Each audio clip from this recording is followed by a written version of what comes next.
je vais le consacrer aux élèves de sciences physiques avec la session normale 2013.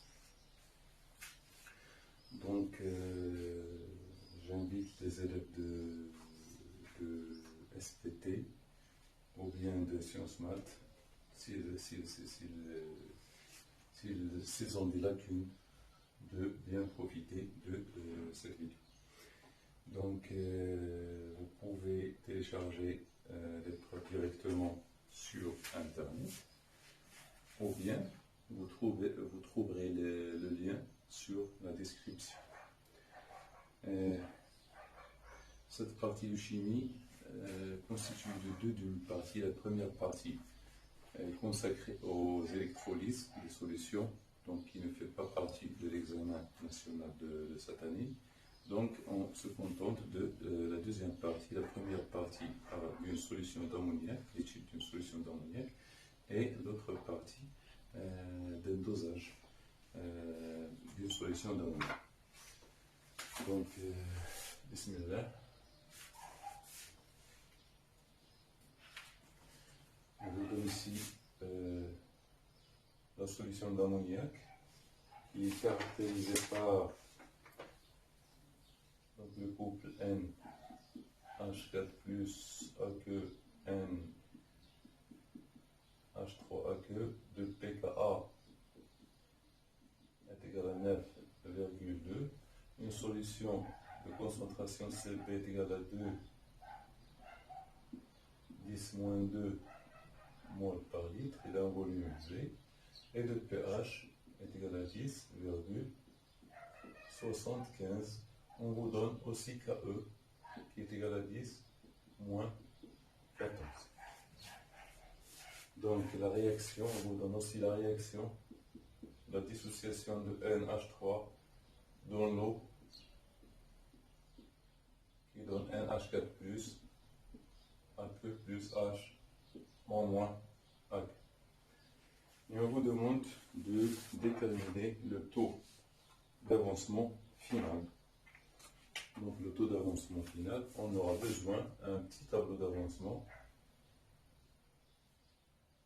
Un petit tableau d'avancement, l'état initial et l'état final. Donc T0 et T final. Donc CB fois V en excès, 0, 0. CB fois V moins X final, et puis X final. Donc on sait tous que le taux est égal à X final sur X max, qui est égal à quoi? Qui est égal à la concentration de donc X final c'est la quantité de matière de H en moins, donc le nombre de moles de H en moins sur quoi? Sur Cp fois V.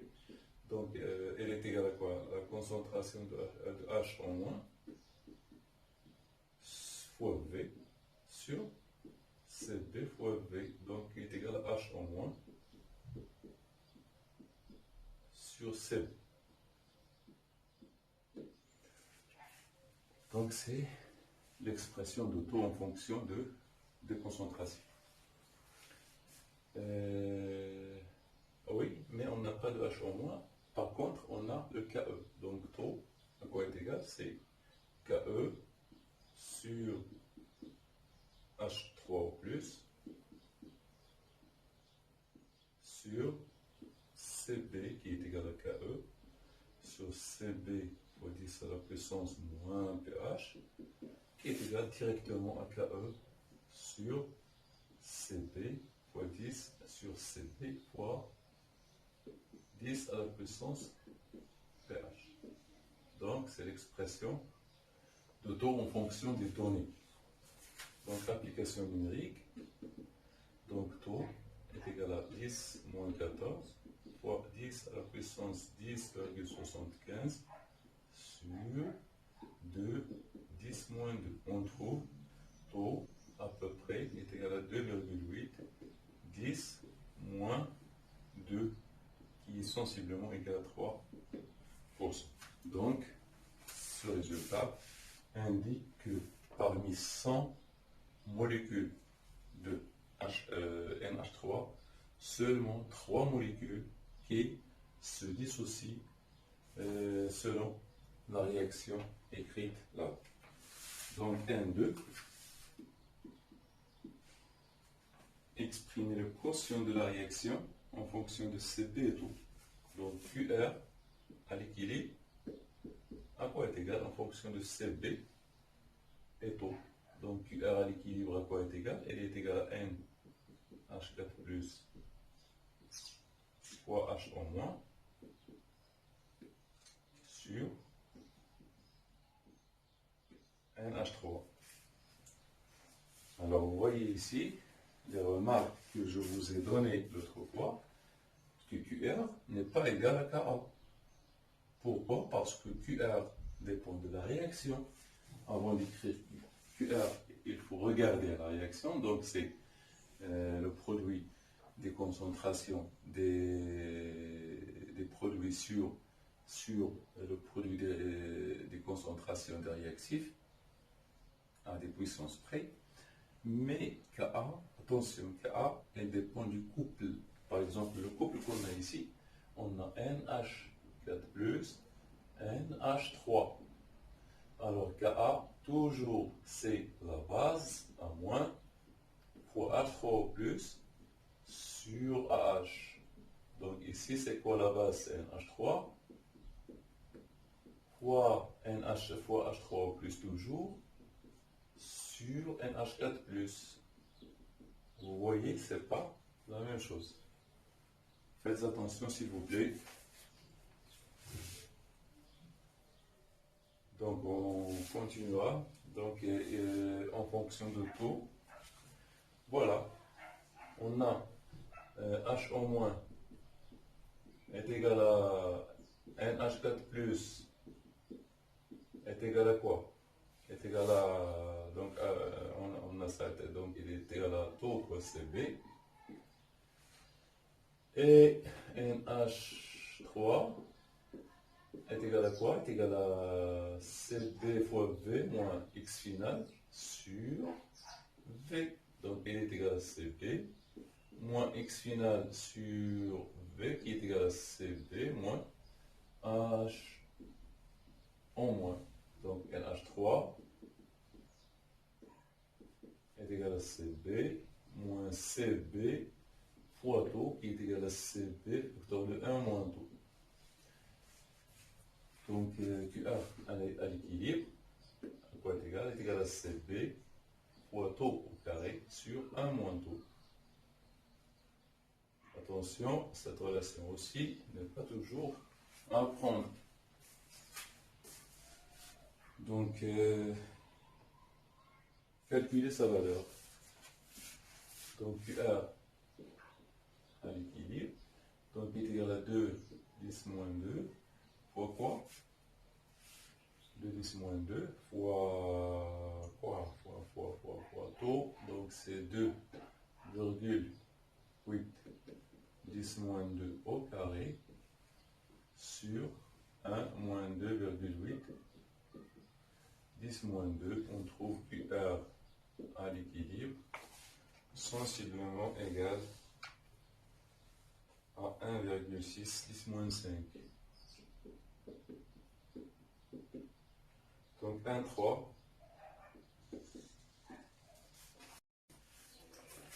Alors, question numéro 3, c'est de vérifier la valeur de pKa. On nous a donné que le pKa est égal à 9,8 de ce couple. Alors, Ka, comme vous le savez, Ka est égal à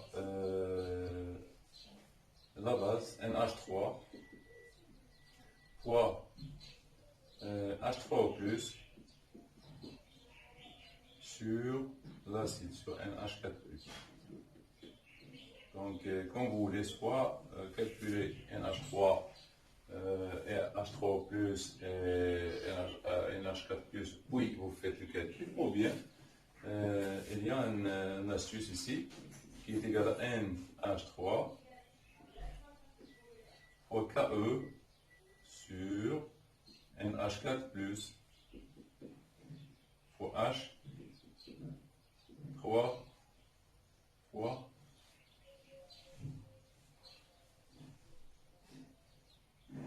H en moins. KE sur H en moins. Donc vous voyez ici que c'est K, c'est 1 sur KE, 1 sur K équilibre. Donc KA est égal à KE sur QR à l'équilibre. Donc application numérique. Donc KA est égal à 10 moins 14. 10 moins 14 sur 1,6. 10 moins 5. On trouve que KA est égal à 6,25. 10 moins 5 ou bien 10 moins 10 je pense. 10 moins 10 et PKA qui est égal à moins log de K, on trouve effectivement 9,2.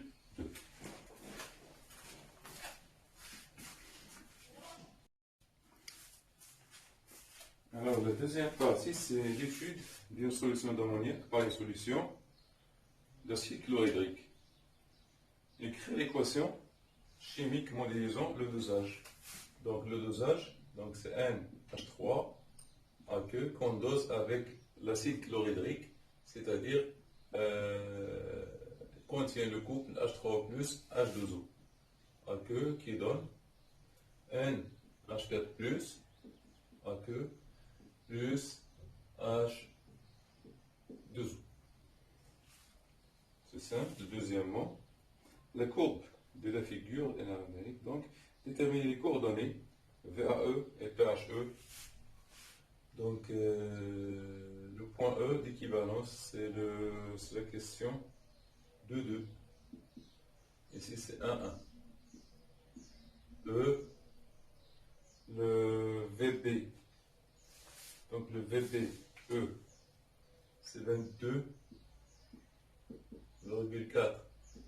Donc, VBE.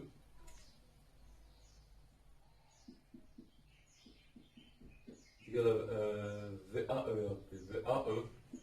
22,4 millilitres et 5 PHE est égal à 5,7. Calculer C', B, c'est la question A. La question B, calculer C', B à l'équivalence.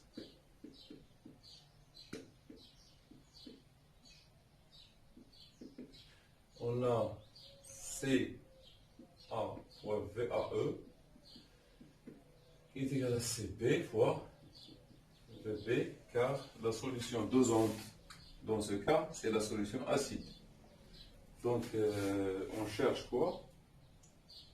Déterminer, oui, calculer C', B. Donc, C', B. Donc, C', B qui est égal à CA fois VAE sur VB, donc C', B. Donc, CA, c'est c'est 10 moins 2. VAE, c'est 22,4 sur 30 qui est égal à 1,5 10 moins 2 mol par litre. C'est indiqué en justifiant l'indicateur coloré convenable à la réaction de ce dosage. Donc c'est l'indicateur coloré convenable et celui dont la zone de virage contient PHE. Donc, il faut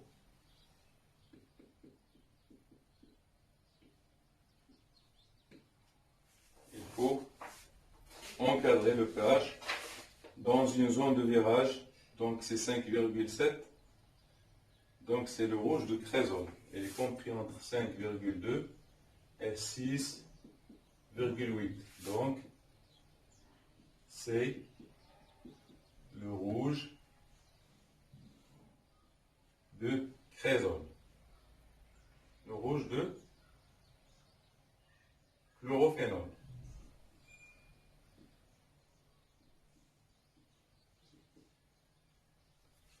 Le rouge de chlorophénol. Oui, c'est le rouge de chlorophénol.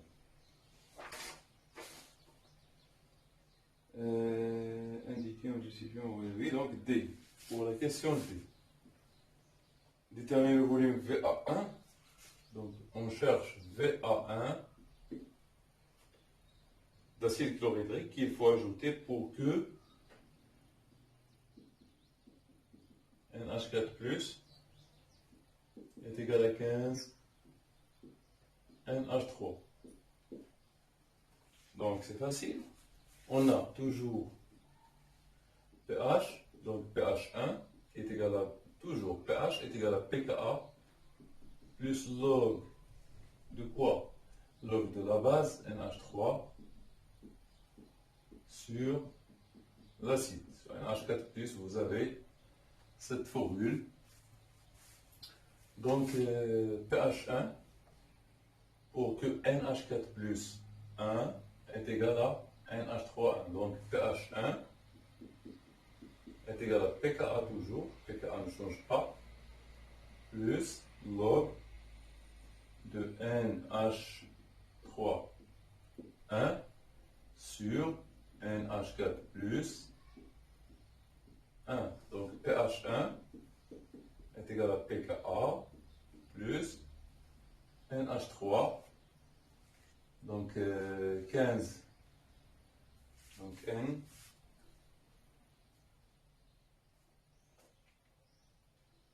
donc NH3 donc NH4+, donc c'est NH3, oui, de NH3 1 sur 15 NH4+.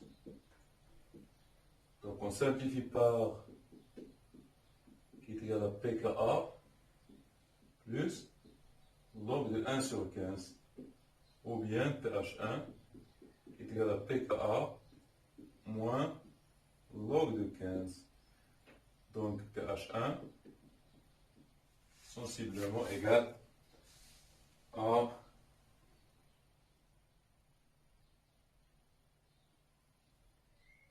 égal à 80 ici. 80. Donc on trouve, donc on revient, on tire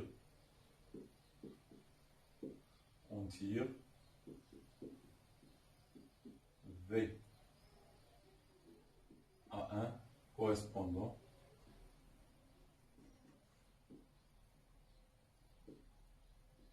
à pH1 est égal à 80. On trouve donc combien? C'est 21 millilitres.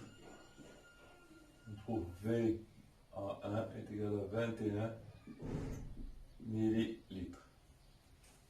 Donc vous voyez que c'est facile, c'est pas difficile du tout. Donc on passe à la partie physique.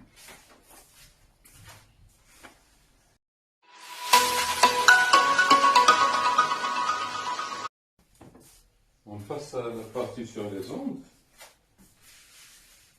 Donc, comme vous voyez sur l'exercice, on vous donne la diffraction. Un exercice sur la diffraction. Donc, quelle est la nature de la lumière mise en évidence par le phénomène de diffraction? Donc, c'est le phénomène mis en évidence ici par l'étude de la diffraction, c'est pour montrer que la lumière possède une nature ondulatoire, c'est-à-dire on peut considérer c'est pas on peut considérer, mais la lumière est une onde électromagnétique, est une onde. Le phénomène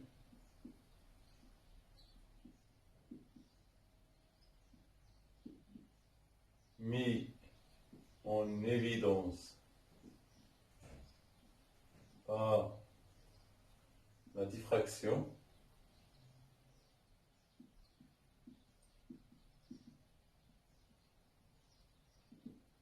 est de montrer que la lumière est une onde électromagnétique.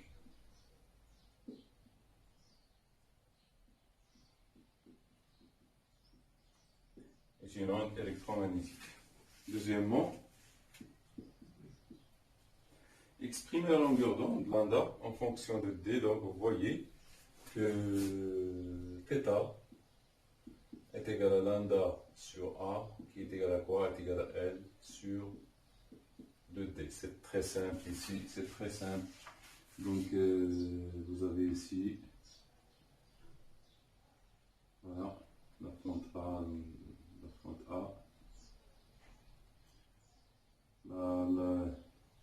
la tâche centrale de largeur L, la largeur c'est L, ici vous avez θ, et ici vous avez D, la distance D, donc tangente θ, sensiblement égal à θ, est égal à quoi? Est égal à L, la largeur normalement sur 2, donc tangente θ c'est L sur 2 jusqu'ici, donc c'est L sur 2 D qui est égal à L sur 2D qui est égal à lambda sur A.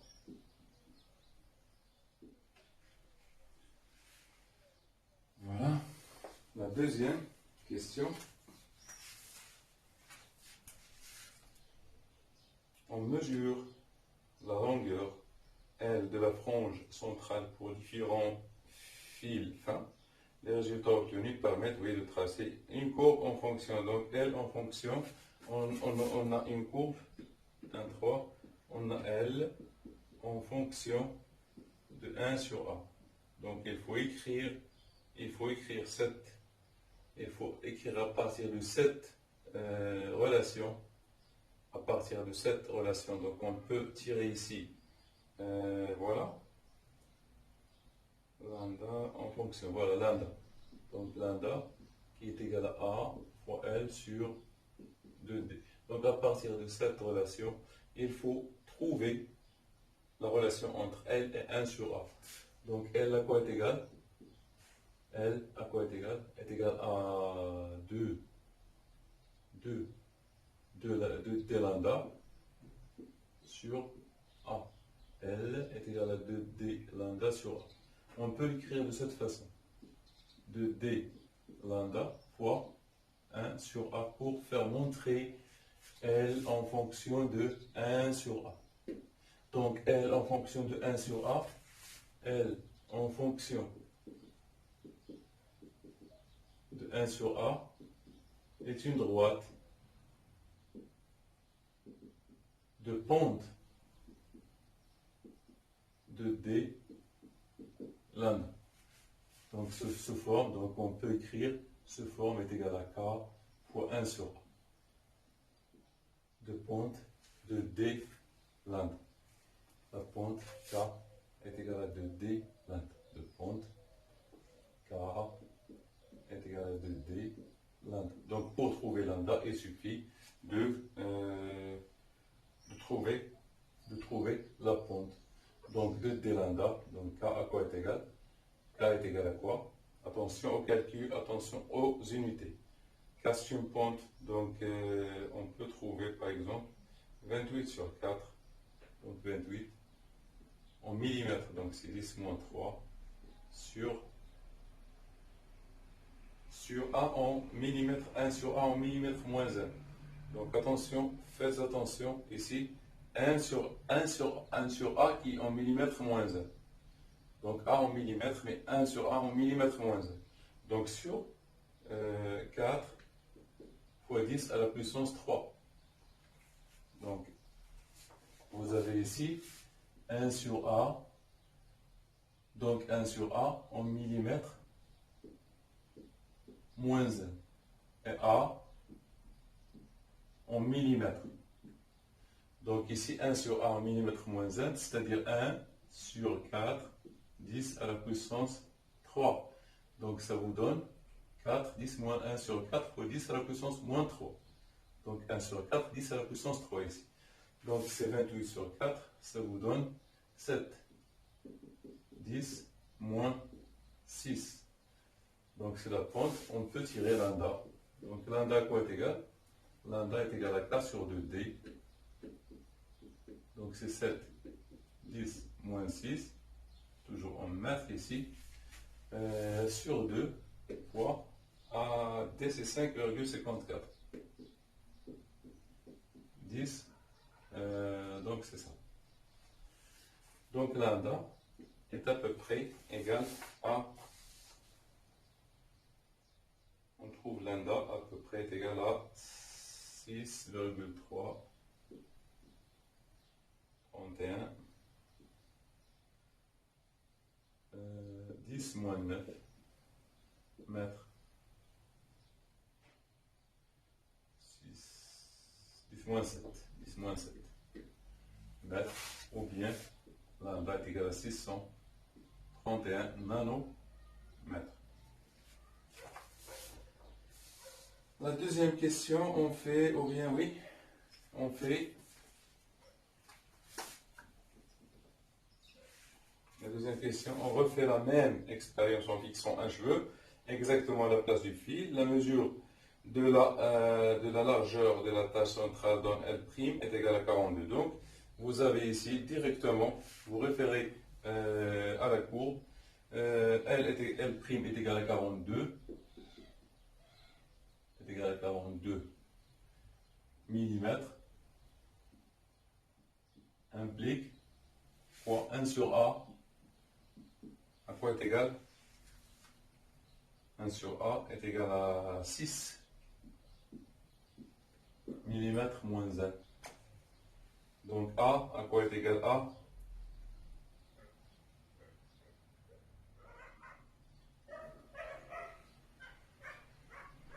Donc A est égal à 1 sur 6. 10 à la puissance 6 à la puissance 3. 1 sur 6, 10 à la puissance 3. Donc millimètre moins 1. Donc A à quoi est égal? Attention ici en millimètres moins 1. 1 sur A. Donc A en millimètres, on trouve A en mètres maintenant. C'est 0,17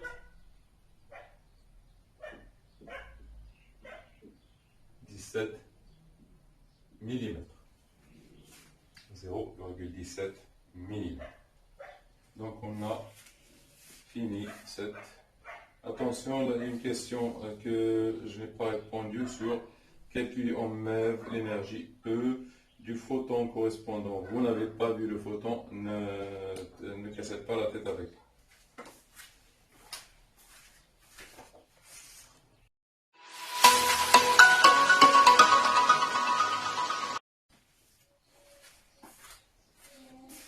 On passe à notre partie électricité avec un circuit AC, le condensateur initialement chargé, on le charge par un générateur de tension E.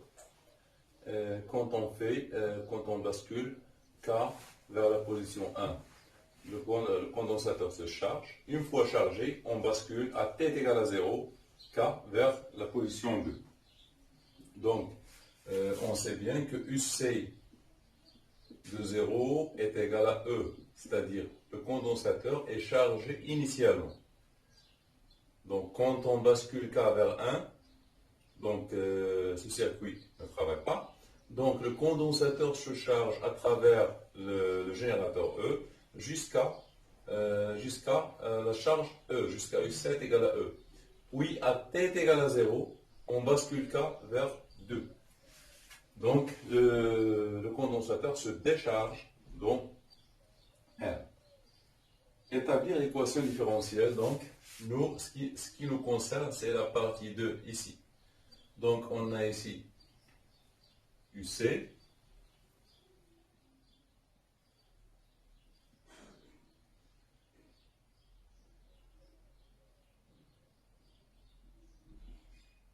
UR, donc UC plus UR est égal UC plus UR qui est égal à 0. Donc, vous avez UC, oui.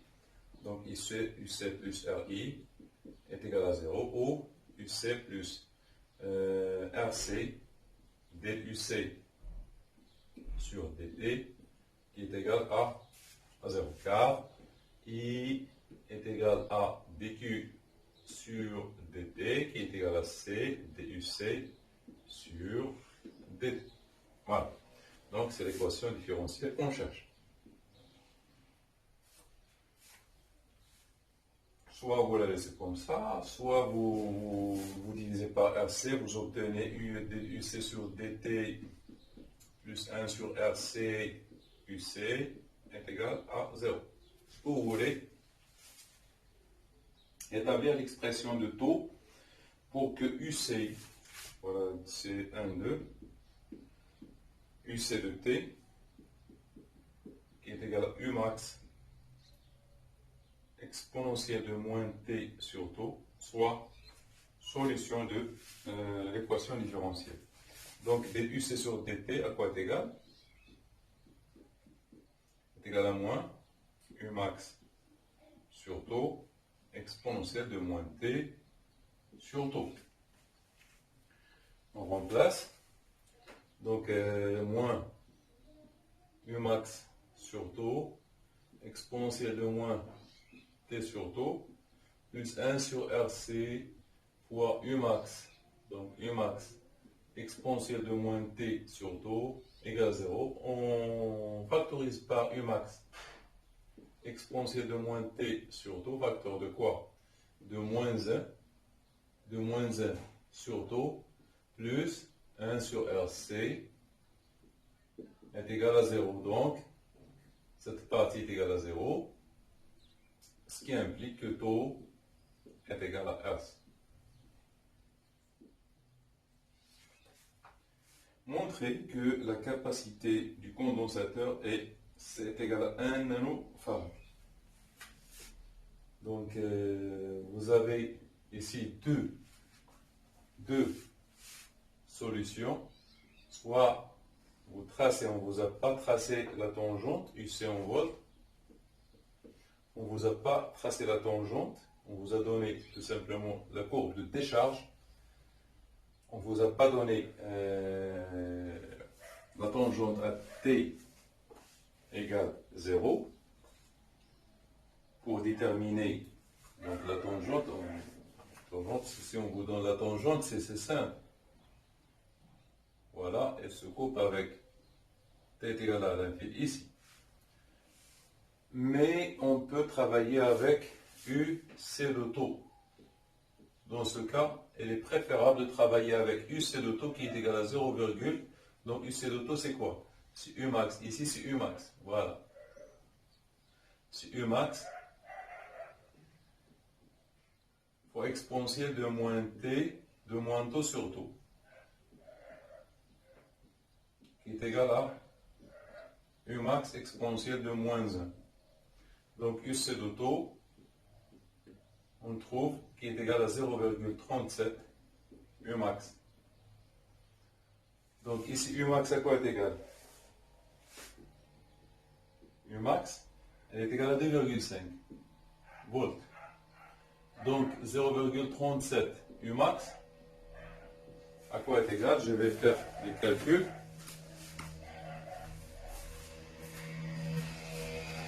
Donc 0,37 fois 2,5 qui est égal à 0,925 volts. Donc, correspond, donc 0,925 volts correspond à T égale taux égale à quoi? T est égal à taux, donc 0,925, c'est à peu près 1. 2, 3, 4.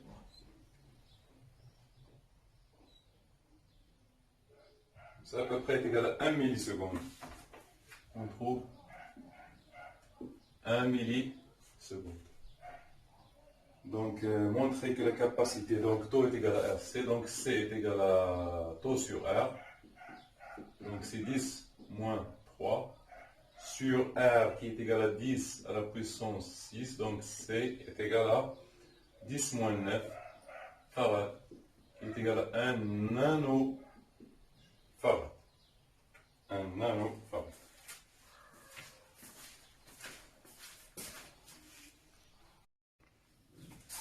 On passe à la deuxième partie. Donc cette fois-ci avec un circuit RLC. Donc toujours, comme première fois, ici on charge à t égale à 0, on charge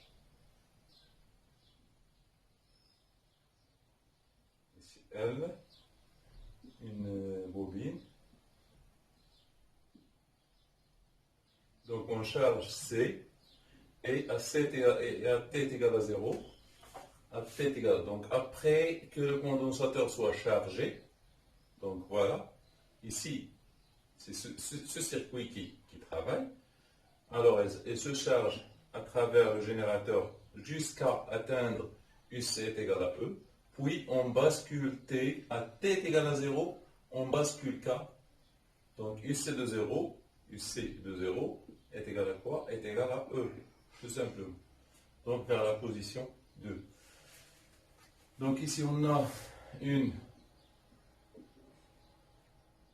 donc UC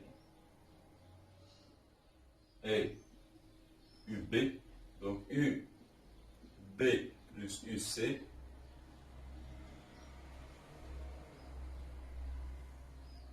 est égal à 0.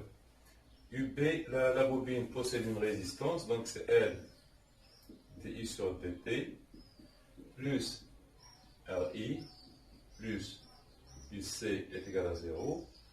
Quand on a fait donc c'est d carré, donc c'est LC d carré. Donc vous savez que I, voilà, I est égal à dQ sur dt. Ce qui implique qui est égal à quoi? Est égal à C dUC sur dt. Donc, dI sur dt est égal à quoi? Est égal à C d carré UC sur dt carré. Donc, c'est LC d carré UC sur dt carré plus RC DUC sur dt plus UC est égal à 0, donc c'est l'équation différentielle correspondant à ce régime. Établir. Donc avant c'est 2,2, voilà c'est 2,2 ici. La première question c'est lequel des régimes d'oscillation représente? C'est le régime pseudo-périodique. Régime, donc je vais l'écrire ici, 1, 1, on vient de 1. Le régime pseudo-périodique. 2, c'est l'équation différentielle. De 3, en considérant la pseudo-période est égale à la période, déterminer la valeur du coefficient L. Donc, 2, 3. Donc, T à quoi est égal? T0 est égal à T, donc T est égal à T0 est égal à 2pi à la racine de LC. on sait qu'on a ce résultat, c'est T0, c'est la période des oscillations propres. Donc T0 au carré est égal à 4 pi au carré fois LC. Donc on tire L. L est égal à quoi? Est égal à T0 au carré sur 4 pi au carré fois C. Donc T0, on tire T0, donc c'est 0,2. Donc c'est 0,2, 10 moins 3 au carré sur 4 pi carré fois 10 moins 9. Donc on trouve L à peu près égal à 1 Henry. Calculer donc de 4. Calculer l'énergie dissipée par effet Joule entre les instants T1. Donc delta, E à quoi est égal? Est égal à E de T, E de T2, moins E de T1. Donc delta E est égal à E de T moins E de 0. Delta E est égal à E C de 2T plus EM de 2T moins EC de 0 moins EM de 0. Une chose très importante à apprendre, c'est quand UC est max, alors E électrique est max. Donc ça, c'est E électrique. Alors E électrique est max. Donc avant de faire ça, je vais faire une autre étape pour bien comprendre. Donc c'est delta E qui est égal à 1 demi. E électrique c'est 1 demi. C'est UC de 2T au carré plus 1 demi L I de 2T au carré moins 1 demi C UC de 0 au carré moins 1 demi L I de 0 au carré. Alors, quand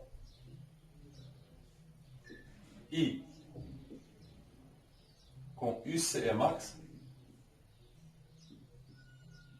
est maximal, alors I est égal à 0. Et quand UC égale à 0, alors I est maximum. Donc UC est égal à 0, c'est-à-dire E électrique est égal à 0. Donc on voit ici, voilà, d'accord. Sur le corps, vous avez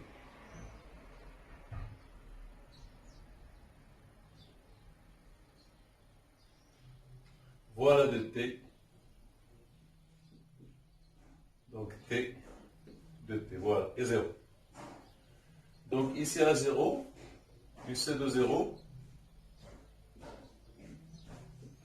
est égal et maximal. Donc ici, dans ce point, UC est max, c'est-à-dire E magnétique est égal à 0. Ici, E magnétique est égal à 0. Ici, il est maximal, donc 2T.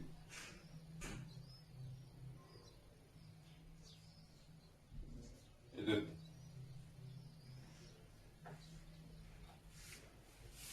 ici c'est UC max. Max, et ici c'est UC max.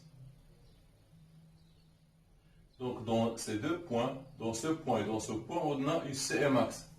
Donc ce qui implique que le magnétique de 2T est égal à 0. Et ici, ce qui implique que E magnétique de 0 est égal à 0. Donc delta E à quoi est égal? Donc ici vous avez UC de 0, E magnétique de 0, I magnétique de 0 c'est 0, et ici E de 2T c'est 0, car UC est max. Donc il est égal à 1 demi, c'est facteur de quoi? De UC de 2T au carré moins UC de 0 au carré. Donc delta E est égal à 1 demi fois 10 à la puissance moins 9. UC de 2T, ça vous donne 10 moins 9.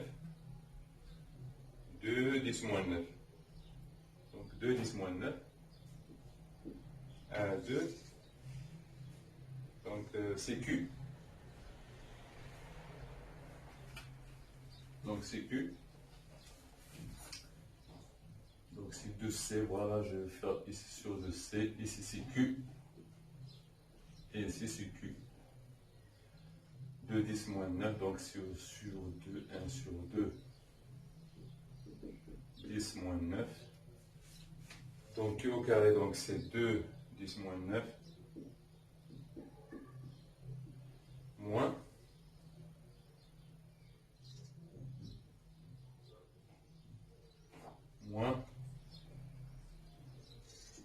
2,5, 10 moins 9. Le tout au carré.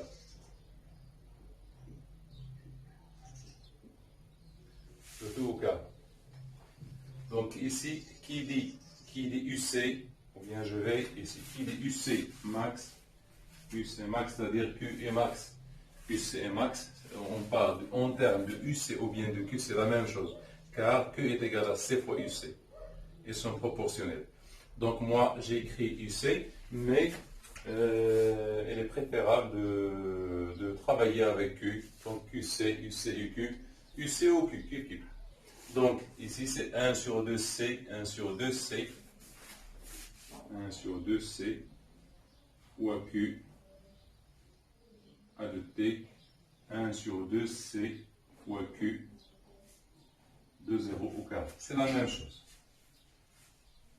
Donc delta E, on trouve delta E, c'est 1,12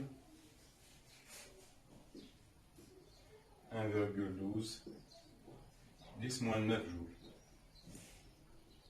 Avec un signe moins ici. Avec un signe moins 1,12 10 moins 9 joules. Donc c'est l'énergie dissipée, elle est négative, car elle est perdue par F et joule.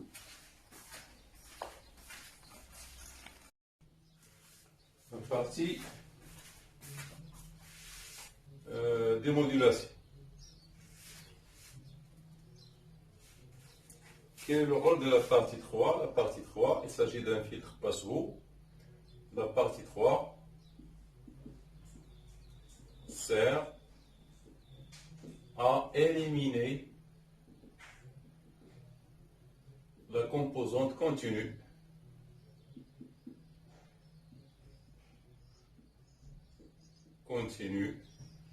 du signal modulé du signal. Donc c'est un filtre passe-eau, mais il sert à éliminer la composante continue U0 du signal modulé. 3.2. Quelle est la fréquence F0 de l'onde hertzienne que captera ce dispositif simple? Donc on sait bien que la partie 1 que vous avez, elle est constituée d'un circuit LC sélectif. Elle sélectionne suivant la valeur de L ou C l'onde porteuse, de fréquence Fp. Donc la fréquence F0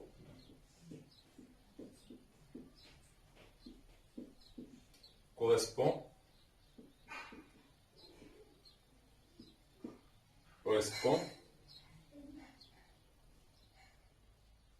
à F0 est égal à 1 sur 2 pi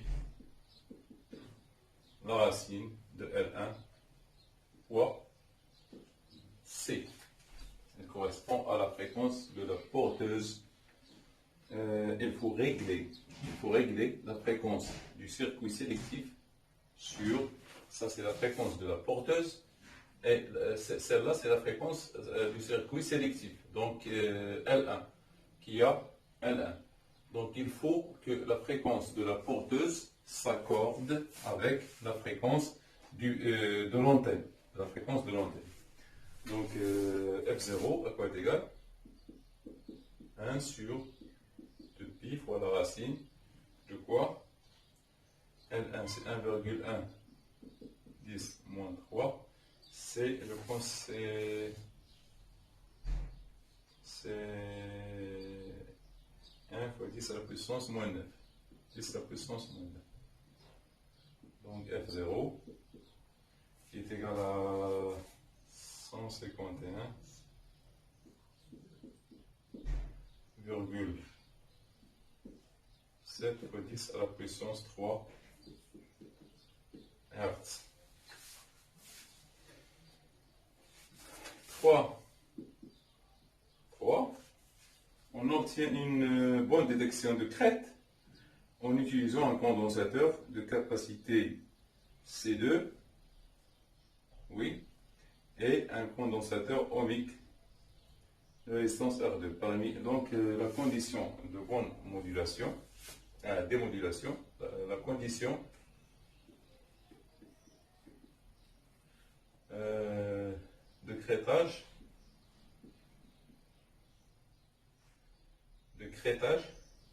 et d'abord taux doit être très supérieur à TP et inférieur à TS. Donc c'est-à-dire taux doit être inférieur à Fs et très inférieur à 1 sur Fp. Fp qui est égal à F0. Donc Fp qui est égal à F0. Car l'antenne sélectionne, ou bien le circuit sélectif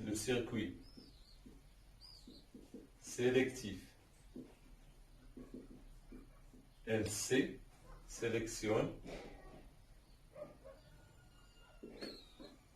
sélectionne la fréquence de la porteuse,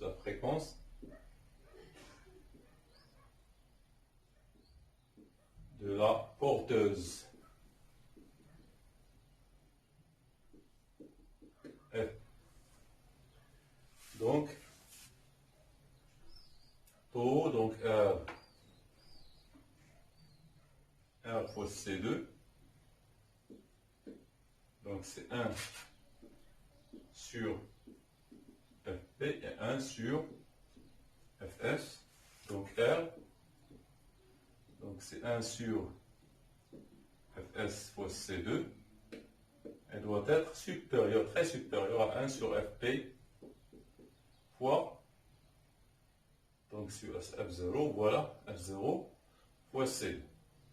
Donc on calcule, le calcul fait, donc 1 sur Fs, c'est 1 kHz, 10 à la puissance 3 fois C2, 4,7, 10 moins 9, et 1 sur, donc on a dit que 151,7, 10 à la puissance 3 fois 4,7, 10 moins 9. Donc on trouve le R, notre R est compris entre 213 kg et 1,4 kilo-ohm. Donc la valeur parmi la valeur, donc 213. Donc on trouve la valeur R, donc R est égal à 150 kilo-ohm. 150 kilo-ohm.